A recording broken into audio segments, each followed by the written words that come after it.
2024 চনৰ উচ্চতৰ মাধ্যমিক চূড়ান্ত পৰীক্ষাত বিজ্ঞান শাখাৰ পৰা আমাৰ আমবাৰীৰ এগৰাকী ছাত্ৰই 91% অৰ্জন কৰিবলৈ সক্ষম হৈছে।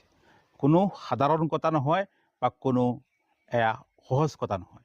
আৰু ইয়াতকৈ ভাল কথা হ'ল হোজাই জিলাৰ ভিতৰত এইগৰাকী ছাত্ৰই আমাৰ আমবাৰীৰ এই দীপাকৰ বিশ্বাসে দ্বিতীয় স্থান দখল কৰিছে। প্ৰথমজন হ'ল হোজাই সুপাৰ 40 আজমল সুপাৰ 40 আৰু দ্বিতীয় স্থান আমাৰ দীপাকৰে আনিছে। গতিকে মই ভাবোঁ আমবাৰীৰ বাসিন্দা হিচাপে ইয়াত আমি প্ৰত্যেকে গৌৰৱ কৰিব লাগে, আমি ইয়াক লৈ আনন্দিত হ'ব লাগে। কাৰণ হ'ল দীপাকৰৰ ঘৰ আপোনালোকে নিশ্চয় দেখিছে, অত্যন্ত গাঁৱৰ ভিতৰুৱা ঠাইত ঘৰ, য'ত বিজুলী 1 ঘণ্টা পালে 2 ঘণ্টা আমি নাপাওঁ, কোনো ভাল ৰাস্তা ঘাট নাই। ইয়াৰ পাছতো দীপাকৰে গাঁৱৰ মাজত থাকি ঘৰত থাকি ঘৰৰ পৰা গৈ বিদ্যালয়ত অধ্যয়ন কৰি বিজ্ঞান শাখাত এই ৰিজাল্ট কৰিবলৈ সক্ষম